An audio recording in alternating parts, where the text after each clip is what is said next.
thanks for offering. I appreciate it.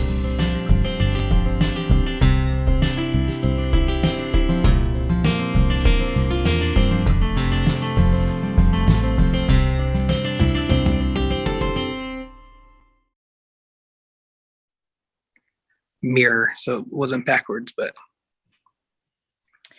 All right. Welcome, everyone. Good afternoon. On this March 18th of 2021, I'm Mayor Diana Broderson, and welcome to our city. We have a great show lined up for you tonight.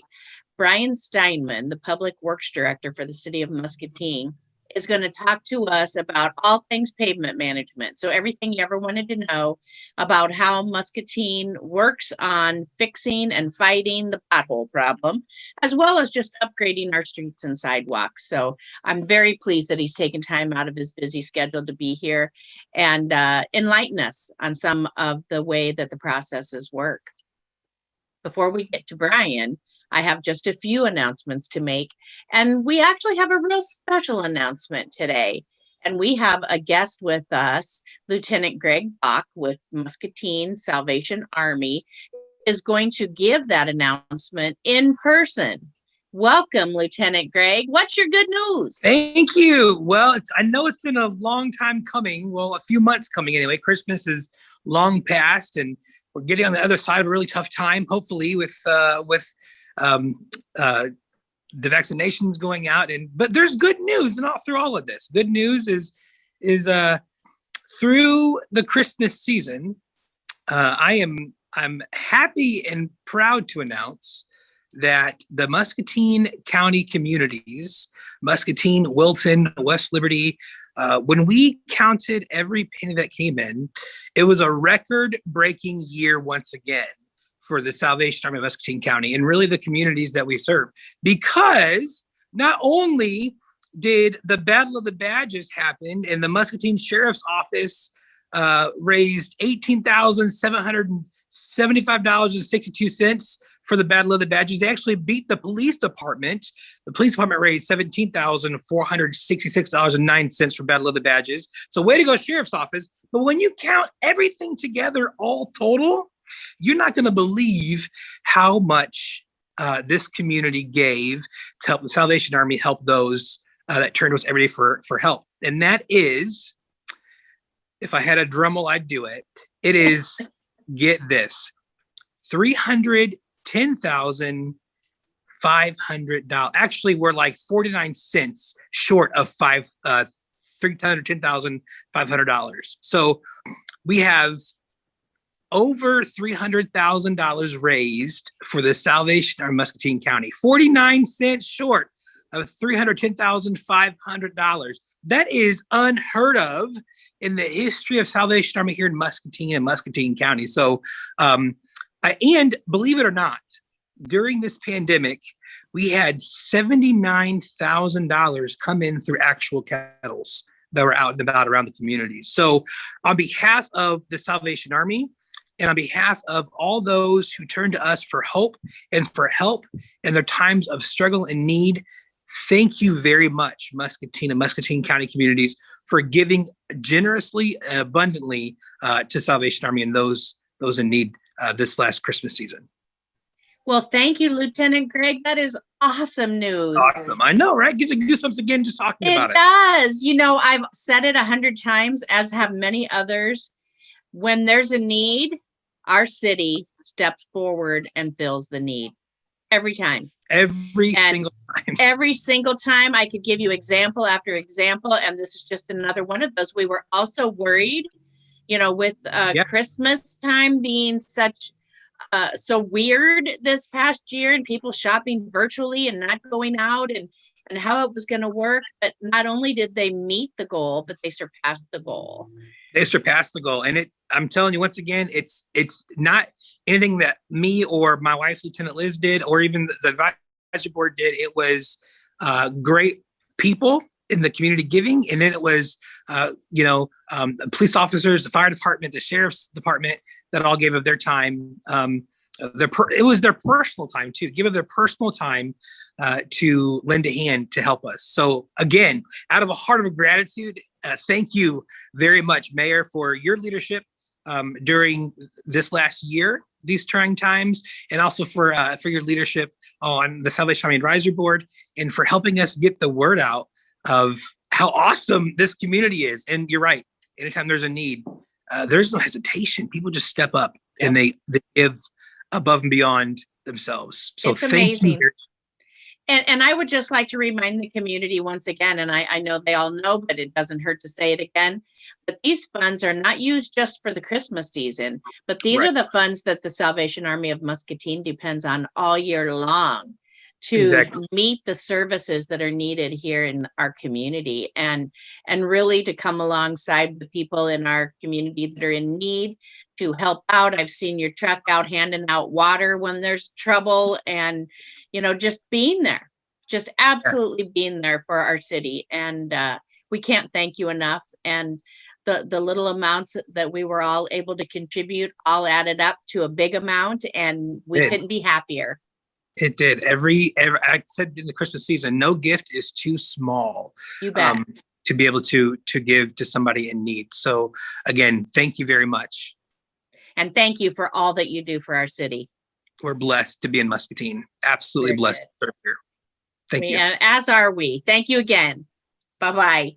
Bye. Thank you. Well, I have just a couple of other announcements that I wanted to share. Number one, we're talking about the vaccine is the topic of the day right now. And we're starting to get more and more in our community. There's a couple of different ways that you can access the vaccines. You can go to Wester and call them. So Wester's has a sign-up list that you can get by calling them. You can get your name on the list. IV has a list that you can access on their website. So those are the two different ways. And we all know that navigating new processes like this can sometimes be a daunting task. So our local senior resources has stepped up and volunteered to help those that are needing access to the vaccination sign-up process.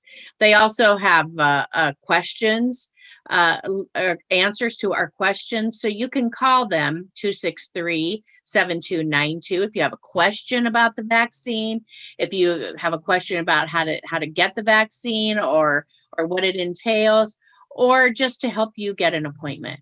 Please call them anytime. Another service is 211. So you can call 211 on your phone, and they will also have a live person there to try to help you get signed up to get the vaccine. So please don't hesitate to reach out for help.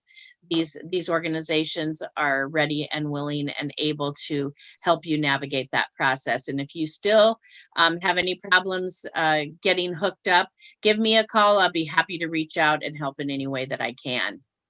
I would also like to share with you a new thing, not necessarily new, but a project that the New Horizons at Trinity Muscatine has been putting out, and it's through Quitline, Iowa, on smoking cessation. So in the past, they've typically had smoking cessation programs targeted to adults, but we all know now that unfortunately, sometimes our youth are using tobacco and smokeless products. And so the Quitline, Iowa, 1-800-QUIT-NOW also has a separate project for youth.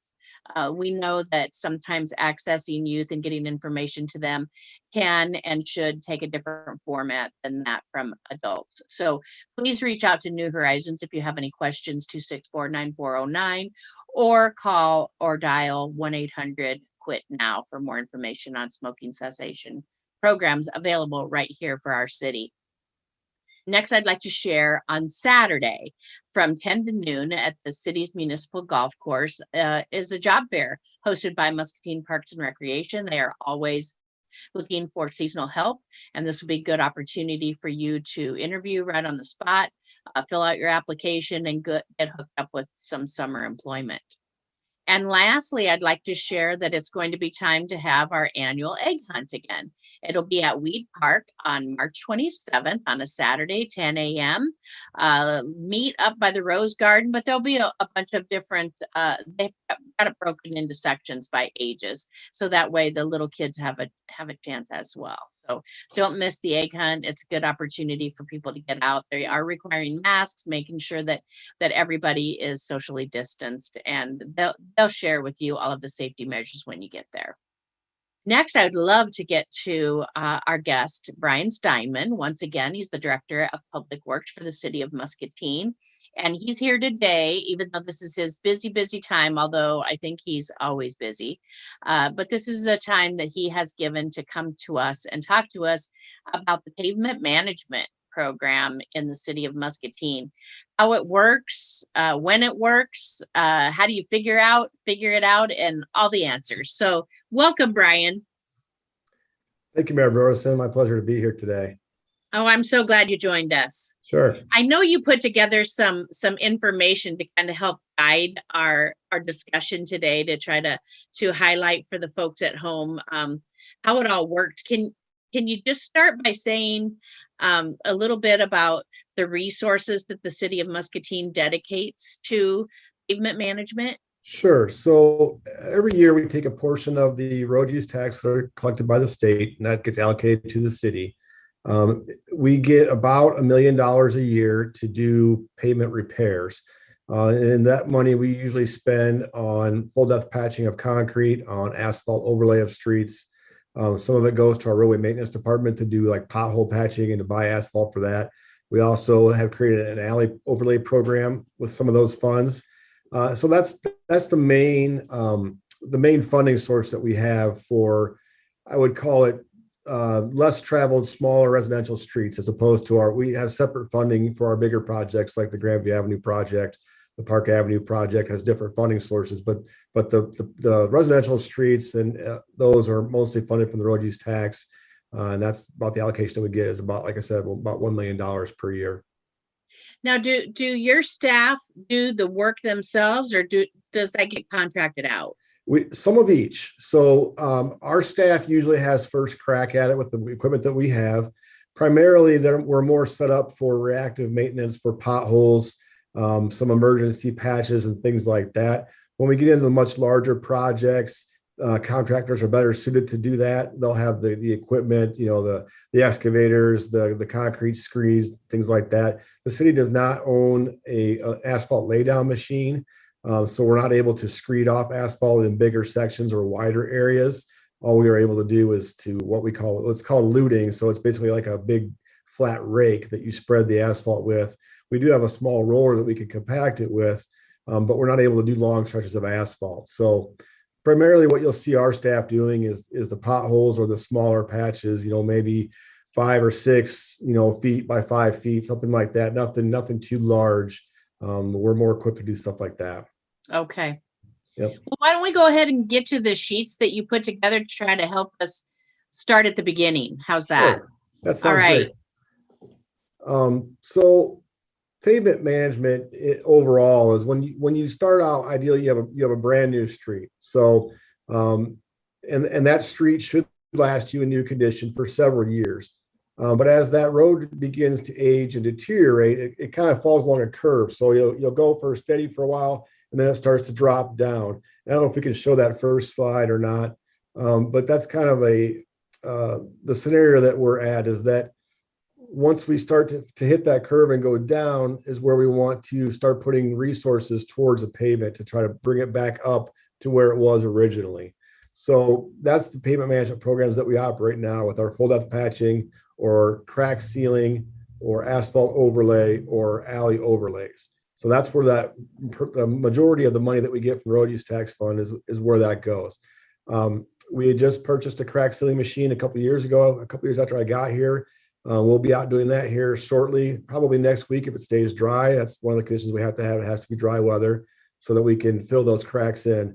But what that does is that keeps the water from getting into the pavement. And when water gets in the pavement, that's your enemy because it expands and contracts. That's how potholes form as well. And you'll get water into a pavement, it'll freeze, it'll expand, it pops off that concrete. and then it freezes again, and then it will melt and it works its way down a little farther, then it freezes and it pops it up and it melts and works its way down farther, and then you keep hitting it with tires and trucks and like that. It just keeps pounding that out and making that hole larger and larger. Similarly with cracks. So if we can prevent those cracks and seal the potholes up, that makes our pavement last much longer. So what we are a member of of a consortium that runs through Iowa State University, and it's called Intrans. So that's the state DOT and Iowa State University that they drive our streets every other year with a specially outfitted van that measures all the cracks and unconformities and bumps and things in the roadways. And they give those a numerical rating. That's called a PCI. It's a pavement condition index. So every street in town gets driven every other year, and it gets a number.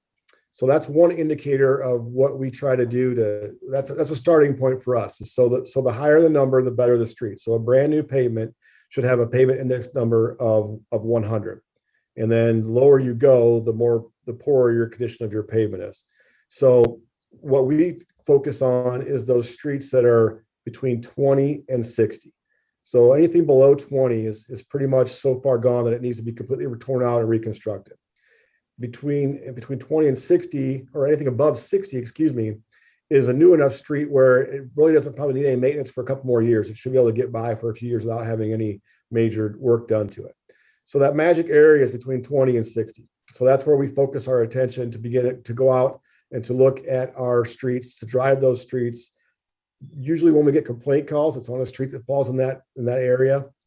So that's where we focus the majority of our effort, whether it be asphalt or concrete street, it doesn't really matter. It still has a pavement condition index. And then I brought a slide that shows some of the other rating factors. I don't know if we can bring that one up or not. So what we've done is we've taken and we've made a matrix to help us evenly distribute the funds that we have, so that we don't give all of our attention to a street that I live on or you live on or whatever, or if we get 100 calls from one street, that gets our attention, but that street may only have 2 residents that live on it, right? So is it equitable to put all these resources into a street that's hardly used, or is it better off to share those to use those resources on a street that everybody in town uses more?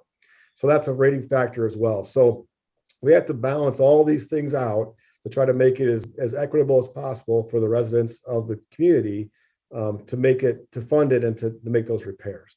So are we able to? I don't understand. I don't know why we're not getting our graphics up, but there must be a snafu there.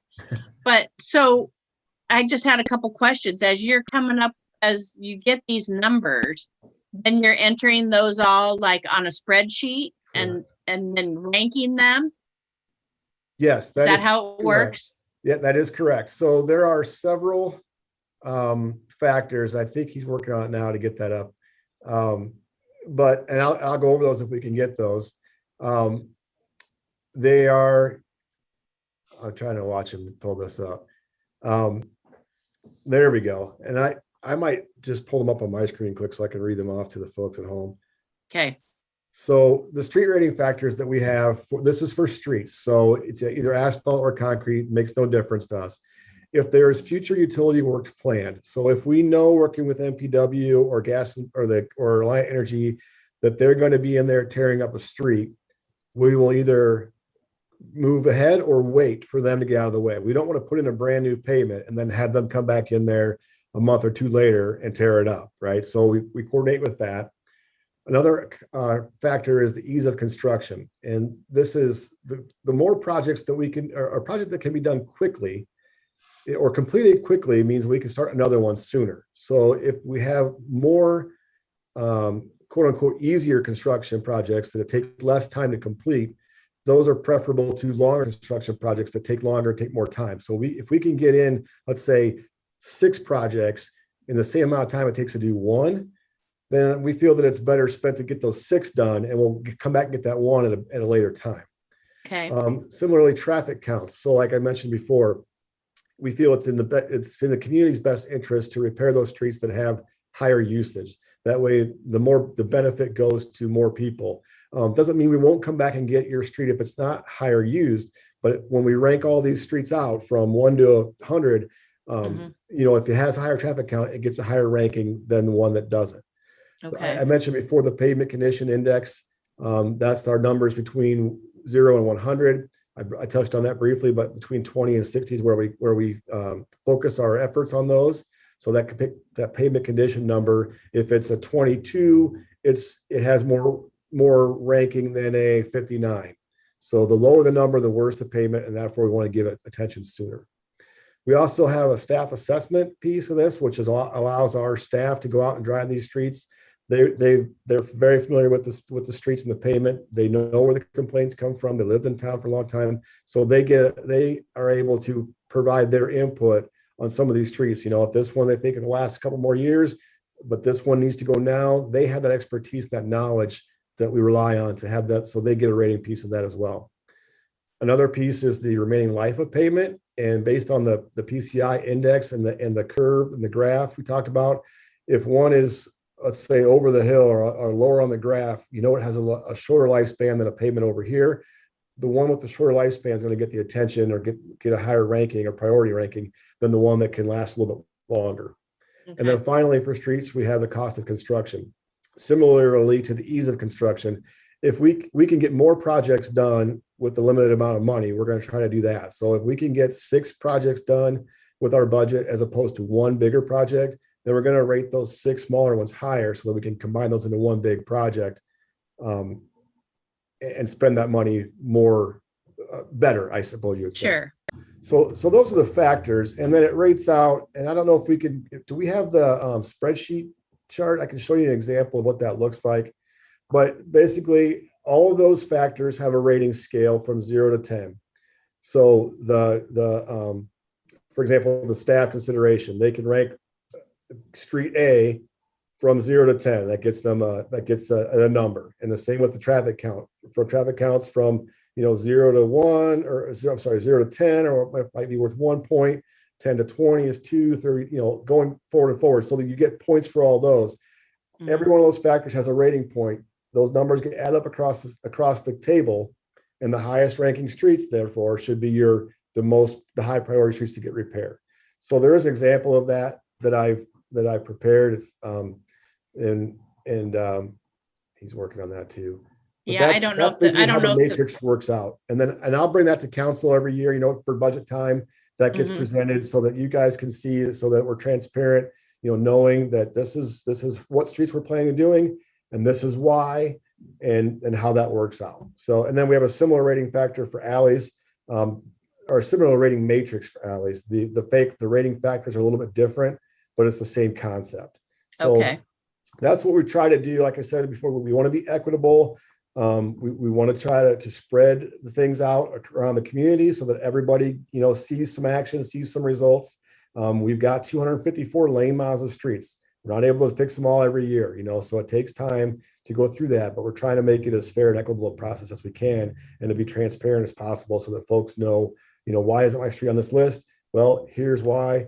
We've got it on the list. It might rank at number 70, and there might be 200 on the list, or maybe it's number 2 and it's going to get done this year, So, and then as we get some done, they fall off the list, and the deck reshuffles, and then we start over with a new list for the following construction season.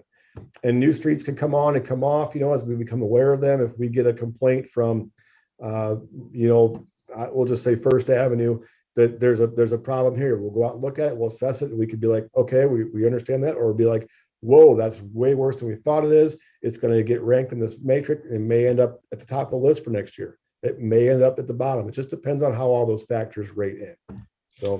So even though you schedule out what you're going to do this year, it can change based on if something happens. That is correct. We're trying to get to a 5-year program that we're out 5 years and project 5 years ahead.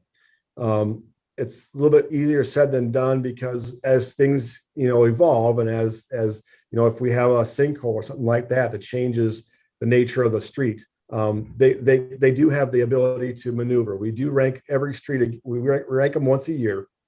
So a street that ranked 6th on the list this year, next year it might be 1st, it might slip to 7th or 8th, because something else might have come on that had more priority points than that one. But usually they shuffle up. Very rarely do they shuffle down unless you get skipped by, an emergency street that comes on that we just feel like we have to fix it now, or we're going to have worse problems down the line. Is there a way that the public can find out where their particular street of concern falls on the list? Yeah, there is. What I would recommend they do for simplicity is they could call Public Works and they can ask for the engineering department, and Pat Lynch is our city engineer. He has that list.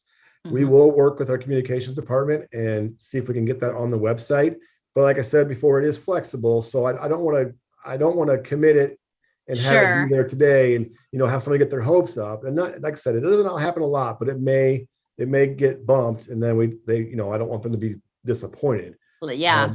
But usually, and then it also is a factor of funding, so last year with the COVID issue, we had to kind of check what we were going to spend. So that shuffled our deck a little bit as well. So this year, what we starting in April, after council approves the contracts for the full depth patch, the contractor will start in April. And I think we've got 5 streets on there that we want to do, but we spent some of those funds last fall for some emergency repairs. So we'll actually have a little bit less money than what the bids came into.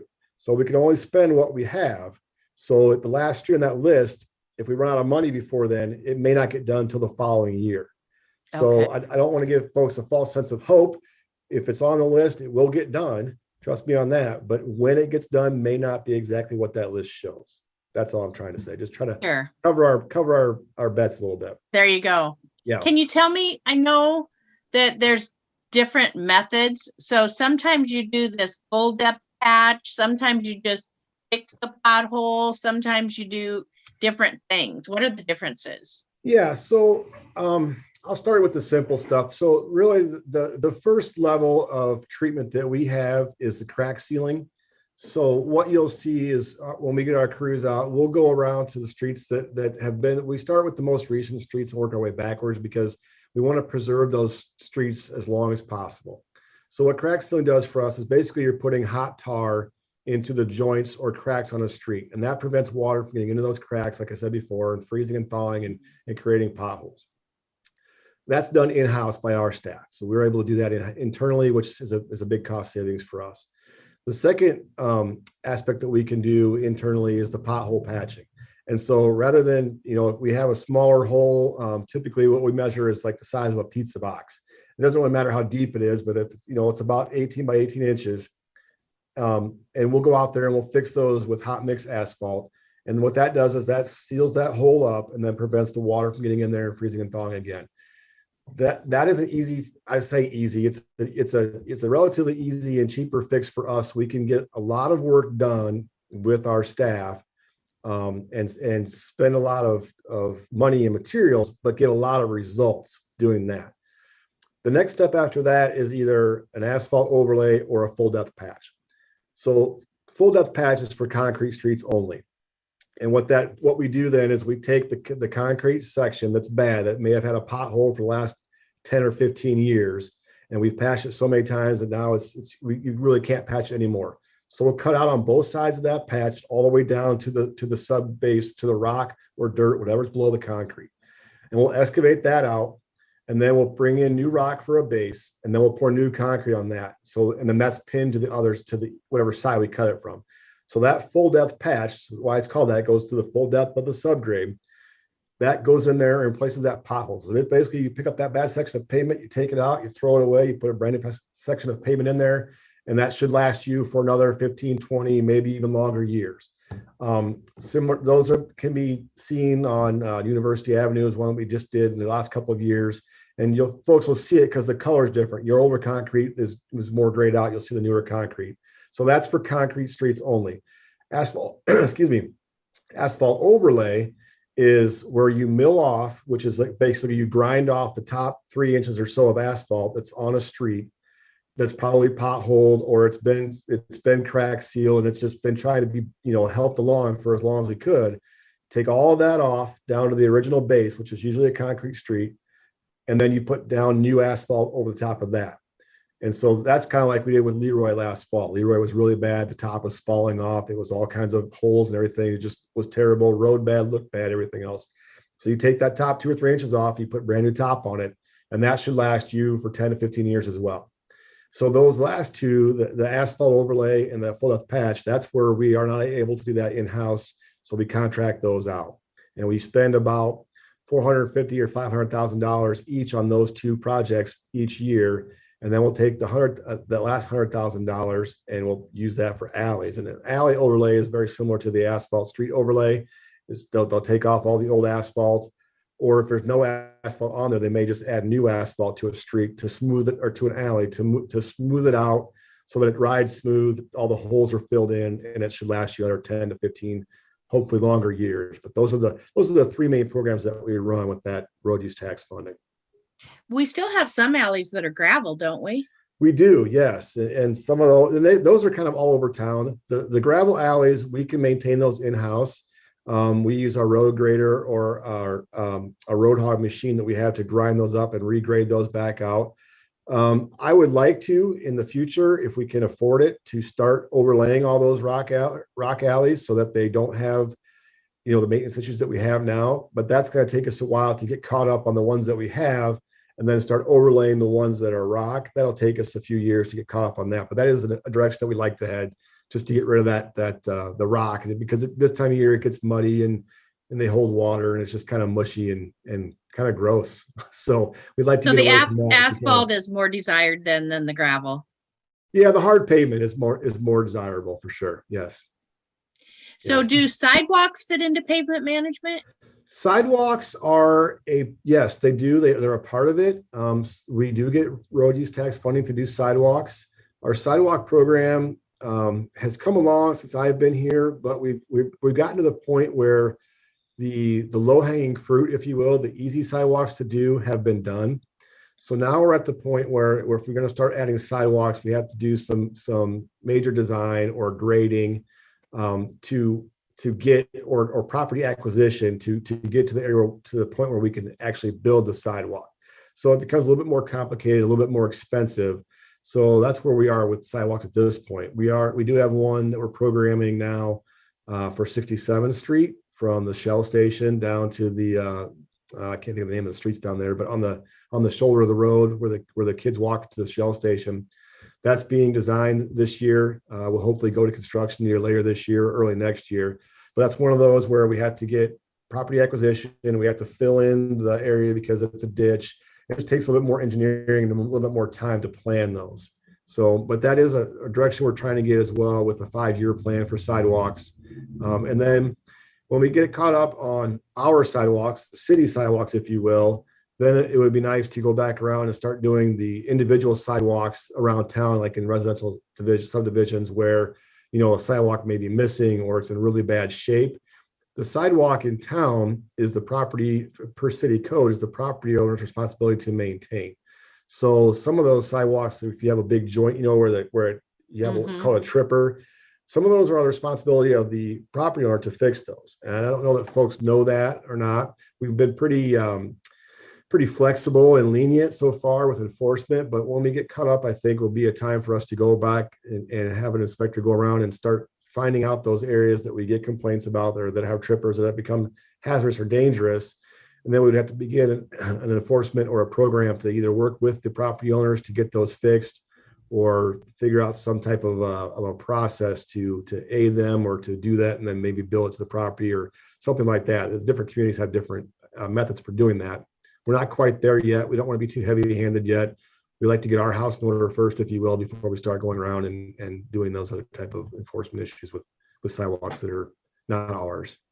So if a homeowner does have a spot like that in their sidewalk where one side's heaved up and people can trip there, of course. Yep. So they could just call a local concrete company to come and fix that? Yes, they need to get a permit. They can get their permits through City Hall for a sidewalk permit, because we want to make sure that it goes back in per city code. So there is a small fee for that, and then a contractor can do it. A resident can do a little bit on their own if they want to try it. One or two cakes, if you will, or sidewalk slabs can be done by the homeowner. But any more than that, it takes a licensed and bonded contractor to do that, and a permit as well. And there's several of those in Muscatine. There are multiple contractors who can do that work. Yes. Okay. Yeah, I think you're right, though. I do think that there's some confusion on that, on whose responsibility it is to fix those sidewalks when they do that. And you're right. I think it's a good idea to get some of ours all caught up from where they need to be. Now, does the pot of money that you have to work on sidewalks come out of the street budget, or is that a separate? It's a separate line, but it comes from the same road use tax funding. So it's separated out of the streets, but it is the same funding source from the state. So, but it doesn't come out of, it doesn't reduce how much you have to work with. No, it's separate from that. Okay, that's good. Yep. Are we still doing the poetry in the sidewalks? We haven't done much new sidewalk the last couple of years. We've taken our sidewalk allotment and we rolled it into the Grandview Avenue project for the sidewalk that's down there. Mm-hmm. Kind of help offset some of those costs. So I have not heard from the sidewalk poetry folks, but we would certainly entertain that, and we wouldn't have an issue with them wanting to add some. The technique that they've gotten now with the blasting is they can put it on an older sidewalk, an existing sidewalk. They don't need to stamp it into new concrete. So they're pretty much set to go wherever they'd like to go, as long as council gives the approval for that. And I think it's a neat program. So yeah, I hope that we can do more of that. That's great. So can you tell us if people know a spot that is troubling to them, a pothole, the best and easiest way for them to report that to you? The best way is just to call Public Works at 263-8933, and we will get it on a list. We get a lot of calls. We go out daily, and we don't necessarily patrol. I mean, we are out. We have eyes on the streets. We have our garbage truck drivers, and our other drivers that are around town that know, and we'll self-report as well. But we always appreciate the community's input, because we can't find them all. We don't travel every street. So if you live on a street that's got a pothole that's driving you crazy, if we don't know about it, we can't fix it. So by all means, please let us know, and we'd be happy to go out and fix it. That's what we're here for. So yes, calling Public Works, you can email Public Works. You can go through the city's website and the notify me section on that, and we'll get them that way. But phone calls seem to be the best. Just simple and easy. Just give us a call. Let us know the address and location of where it's at, and we'll get it put on one of our lists, and we'll get a crew out there as soon as we can to get it filled. I found that one of the biggest misconceptions that I hear from the public regarding potholes are, well, the city staff is out every day. How do they not know that pothole is there? Right. And they're everywhere, especially this time of year when we're freezing and thawing. And so, like I said, when we see them, we mark them down, or if we're out patching, they'll stop and they'll patch them right then and there.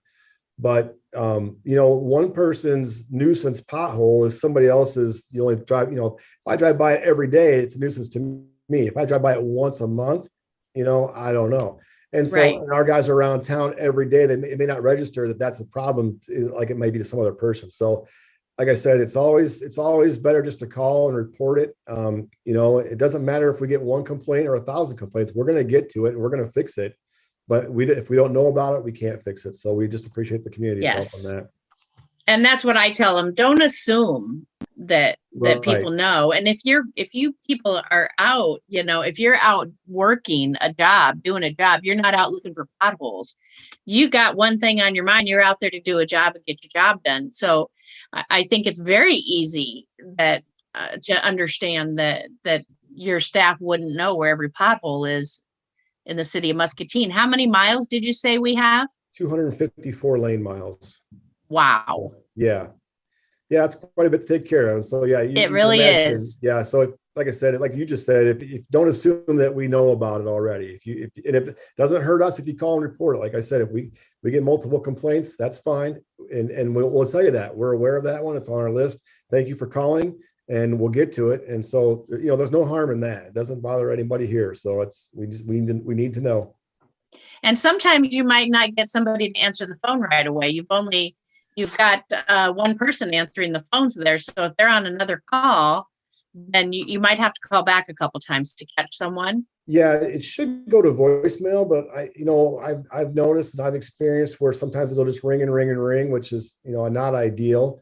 But if you don't get an answer, if it just rings, please call back. If you get the voicemail, leave a message. All those are checked and they'll be responded to. We do have one person, so if she's on the line and somebody else calls in, she can't answer that line. It goes to voicemail. It should go to voicemail. She will take that voicemail and then either call you back, or if it's just, hey, I got a pothole I want to report, we'll write it down and it'll be recorded. And if it doesn't need a call back, we won't call you back because we're obviously always answering the phones. But don't give up and don't think that we're not, don't think we're ignoring you, because that's absolutely not true. We want to hear from the public. We need to hear from the public. Like I said, there is email as well. You can email us. I don't have that handy, darn it. But and there also is the city website that you can report those as well. So we'll get them from multiple directions, and they all get responded to at some point. I'd like to say as soon as possible. It's always weather dependent. It's always schedule dependent, but we try to get through them as soon as we possibly can. I would also think that in the spring, or in the fall even, you can't predict what streets are going to have a pothole through the winter. So no, you can't. Obviously, there's some repeat offenders, if you will, that we are well aware of. Grandview comes to mind, and that one's going to be repaired here starting this spring, which will be nice. We do know where some of them are, and we do pay attention to those. But yeah, potholes can pop up anywhere where the water gets in below the pavement and causes where it freezes. It can create a pothole. And similarly, in the summertime, if there's water in your pavement and it gets real hot and that water expands, we'll get blowups at that point too. It's kind of a reverse pothole. It just kind of explodes, then you're left with the hole there too. So that water in the pavement is a bad deal. We try to prevent that at all costs. So. The weather in Iowa doesn't help, does it? It does not help. No, I mean, potholes are nationwide, but when you get a lot of freeze thaw like we do in this part of the country, it tends to be a lot more than anywhere else. So yeah. Well, thank you so much, Brian, for all you guys do, and that there's not enough thanks to go around for how much work you guys do for us. And I know people sometimes get impatient, but they need to try to stop and take a breath and understand that there's 254 miles of street to be able to that needs to be addressed, and you can't do it all. And I just love I hope the folks at home were able to see the spreadsheet. If not, we'll figure out a way to get it to them. Yeah. I love the way that you guys have been able to score every street in Muscatine and alley and be able to figure out what ones raised to the top and need addressed right now. And we just need to be patient. Maybe there's some that are way worse than ours and you can't be everywhere at once. Exactly. But there's only so much money. That's always a limiting factor, time and money. And that's everywhere for everything you do. So yep, that's right. I appreciate the kind words, Mayor, and thank you for your continued support of Public Works. We do our best every day, and I can't express my gratitude to my staff enough. They're fantastic people. They love their jobs. They love this community, and they give it their all every day. So I'm very appreciative of them and very appreciative of you and the City Council for supporting us so much. So thank you very much for all that. Thank you. And people can reach you through the city's website if they had a question we forgot. They certainly can, yes. Or they can call the Public Works number as well. All right. Thank you so much. Thank you. Have a good day. You too. Well, thank you everybody for joining us today. I would just like to share that next week is our last Our City show of the month, and the last show of every month we are dedicating to an update on where we're at on the Grandview Revitalization Project. And so next week we have Councilwomen Nadine Brockert and Peggy Gordon are going to join us, and we're going to hear where we're at with that project, what the plans are for the future, and really, really working on highlighting this project to make our South End be amazing and give public input and get fresh ideas, and it's going to be a great project that we're all going to be able to be proud of and enjoy when it's all through. So we're anxious to hear what everybody thinks about it. So we'll get our update next week on that. A big thanks to our guest Brian Steinman for talking to us about pavement management. Certainly thanks to Lieutenant Greg Bach for his wonderful announcement on surpassing the Salvation Army Red Kettle goal this past year. We do have Muscatine City Council tonight at 7 o'clock. It's being done hybrid, so we and virtual. So please join us virtually. We're going to be starting again April 1 with council in chambers, but with the public at home and joining in virtually. So we are all navigating and pivoting how we need to address the pandemic, and we'll continue to do that in such a way so that we can be transparent with your city business, but also get the work done every day. That's what needs to be done, and that's what we'll continue to do. So please join us tonight. You can find the logon information on our city's website on the agenda. And thanks again, and we look forward to seeing you here next week on Our City. Good afternoon.